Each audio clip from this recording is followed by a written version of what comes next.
Assalamualaikum warahmatullahi wabarakatuh. Shalom, Om Swastiastu, Namo Buddhaya, Rahayu Rahayu. Baik, di sini saya akan menjelaskan tentang hukum pidana yang telah disampaikan atau yang telah diajarkan oleh Pak Frans. Apa itu hukum pidana? Hukum pidana wajib dilakukan dalam hukum, yaitu sanksi, sifat publik dan hukum pidana. Kriteria hukum publik, hukum privat. Pidana yaitu orientasi atau sifat privat, orientasi negara sejajar dan individu, kepentingan perseorangan. Sedangkan perdata yaitu perseorangan atau sifat privat, orientasi negara sejajar, individu atau kepentingan perseorangan. Inti hukum pidana yaitu aturan hukum yang mengenal ketentangan satu, perbuatan yang dinyatakan terlarang. Yang kedua, syarat orang dipidana. Sedangkan yang ketiga, saksi hukum. Hukum acara pidana yaitu aturan hukum yang mengenal tata cara menjatuhkan sanksi bagi orang tersangka atau yang diduga. Fungsi hukum pidana yaitu yang pertama fungsi ideal, yang kedua fungsi subsidiaritas, yang ketiga fungsi negatif. Aturan dan tujuan hukum pidana.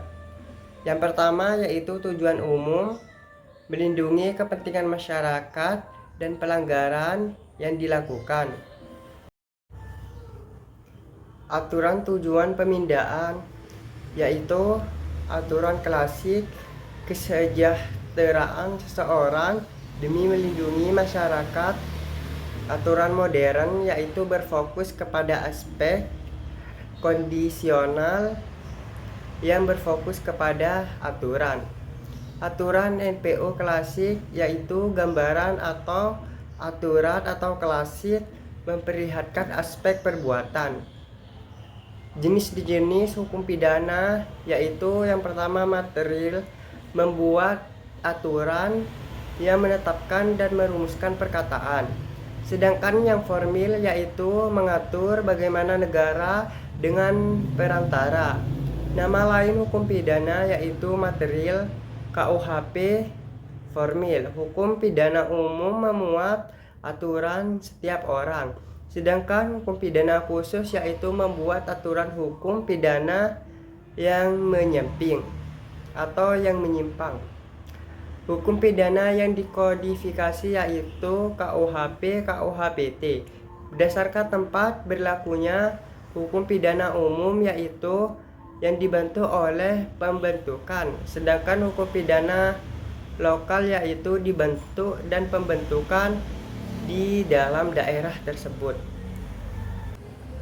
Hukum pidana lokal yaitu hukum yang dibentuk oleh pembentukan, berlakunya di dalam atau bersangkutan.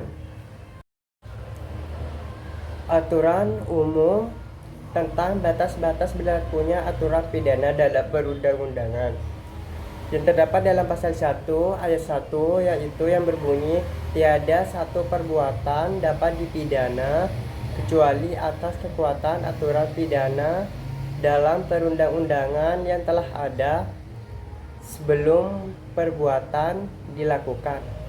Sedangkan ayat yang kedua yaitu berbunyi jika sesudah perbuatan dilakukan ada perubahan dalam perundang-undangan dipakai aturan yang ringan bagi terdakwa. Sedangkan pasal yang kedua yaitu aturan pidana dalam perundang-undangan di Indonesia berlaku bagi setiap orang yang melakukan perbuatan pidana di dalam Indonesia. Pasal yang ketiga berbunyi aturan pidana perundang-undangan Indonesia berlaku bagi setiap orang yang di luar Indonesia melakukan perbuatan pidana di dalam kapal Indonesia. Cukup sekian dari penjelasan saya. Apabila ada kekurangan mohon maaf. Wassalamualaikum warahmatullahi wabarakatuh.